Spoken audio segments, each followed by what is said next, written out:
एक दिन परीक्षित महाराज नगर देखने के लिए निकले, अपनी प्रजा का कुशल देखने के लिए।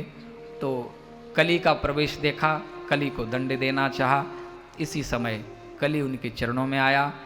कली ने कहा कि प्रभु, आप स्वयं ही मेरे रहने लायक स्थान निश्चित कर दीजिए। तो राजा परीक्षित ने कली को रहने के लिए 4 स्थान दिए हैं। उन 4 स्थानों में कली का वास बताया गया है। अभ्यर्थितस्तदा तस्मै स्थानानि कले ददौ द्यूतम पानम स्त्रिय सुना। जहाँ जुआ खेला जाता हो, सट्टेबाजी होती है, वहाँ कली का निवास होता है। जहाँ मद्यपान किया जाता है, वहाँ पर कली का वास होता है। जहाँ वैश्यागमन वृत्ति होती है, वहाँ पर कली का वास होता है। और जहाँ पर हिंसा होती है, वहाँ कली का वास। कली से कहा तुम 4 स्थान में रहो। तो परीक्षित से कली ने कहा कि प्रभु, कोई एक ऐसा अच्छा स्थान तो बताइए जहाँ पर सुखपूर्वक मैं निवास कर सकूँ। तो पुनश्च याचमानाय जात रूपम अदात प्रभु। कहा कि ठीक है, 5वां स्थान रहेगा तुम्हारा स्वर्ण, सोने पर। तो कली का वास सोने पर हुआ। सोने का अर्थ यहाँ जो लिया गया है, वो लिया गया है अन्यायपूर्वक अर्जित धन में कली का वास होगा। तो कथा आती है कि एक दिन शिकार खेलने के लिए राजा परीक्षित निकले, और राजा परीक्षित ने आज वो मुकुट धारण किया जो पूर्वजों की संपत्ति में एक संपत्ति थी। जब भीम ने जरासंध का वध किया और भीम के सिर पर लगा हुआ जो मुकुट था, उसको बलपूर्वक लेके आए थे, क्योंकि जरासंध के पुत्र चाहते थे कि वो मुकुट पिता की संपत्ति है, मेरी धरोहर है, मेरे पास में रहे।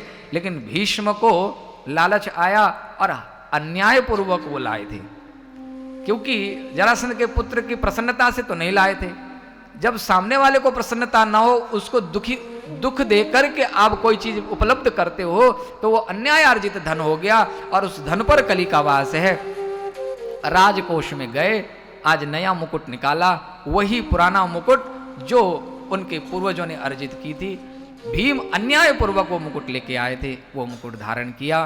तो वो मुकुट धारण करते ही, क्योंकि इसके पूर्व में ही राजा कली को वचन दे चुके हैं कि तुम्हारा 5वां स्थान अन्यायार्जित धन पर होगा, उस मुकुट पर कली का वास हो चुका है। मुकुट धारण करते ही राजा की मति भ्रष्ट हुई और जंगल में गई, प्यास लगी।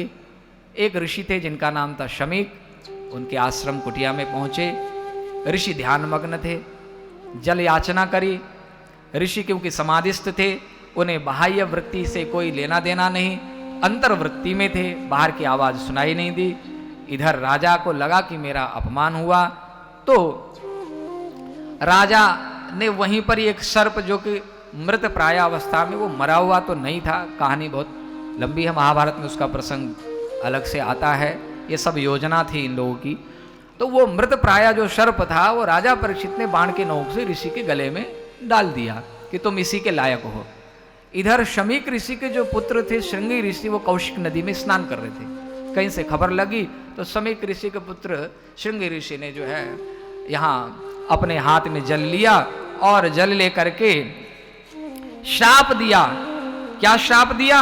उन्होंने श्राप दिया कि जिस राजा ने मेरे पिता का निरादर किया है, आज से ठीक 7वें दिन तक्षक नाग के डसने से उनकी मृत्यु हो जाए, ऐसा श्राप दिया। कुटिया में आए, पिताजी जब ध्यान से निवृत्त हुए और पिताजी को जब सब विवरण मालूम हुआ, तो शमीक ऋषि को बड़ा पश्चाताप हुआ। शमीक ऋषि बड़े दुखी हुए।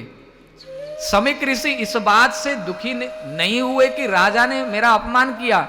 शमीक ऋषि इस बात से दुखी हुए कि मेरे पुत्र ने एक अपराध कर दिया, एक दोष बन गया। क्या दोष बन गया?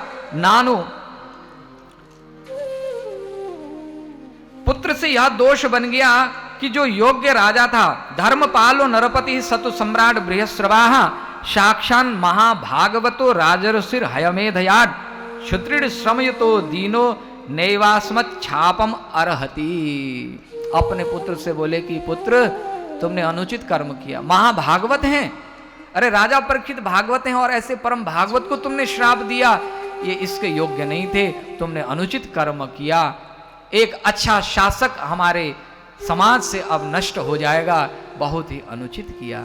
अच्छे शासक को तो आशीर्वाद देना चाहिए था। इसी समय इन्हीं के एक शिष्य थे, गौरवटु नाम के शिष्य, उनको भेजा, राजा को संदेश दिलाया। राजा ने भी विचार किया कि अब 7 दिन में मरना ही है, तो क्यों न हो अपना कल्याण करते हुए जाया जाए, क्योंकि परम भागवत थे। देखिए, जो भागवत होता है, भागवत को ही जीवन में विपरीत परिस्थितियों से भी वो अच्छी शिक्षा ले लेता है। भागवत व्यक्ति ही परिस्थितियों से घबराता नहीं है, परिस्थितियों से अपने जीवन में एक शिक्षा लेता है और जीवन को अनुकूल बना लेता है तो राजा परीक्षित के लिए बिल्कुल प्रतिकूल परिस्थिति, लेकिन उस प्रतिकूल परिस्थिति को भी महाभागवत ने अनुकूल परिस्थिति बना ली। उसी समय सब कुछ छोड़ के गंगा द्वार पर आए और यहाँ जैसी गंगा तट पर पहुंचे तो एक लीला वहां घटती है कि तत्रा भवद भगवान व्यास पुत्रो यदृच्छयागामटमानो नपेक्षा अलक्षलिंगो निजलावतुष्टो व्रतश्च बालैरवधूतवेषः। भगवान नारायण साक्षात शुक मुनि के रूप में गंगा तट पर राजा परीक्षित का कल्याण करने के लिए पधारे। बोलो शुक मुनि महाराज की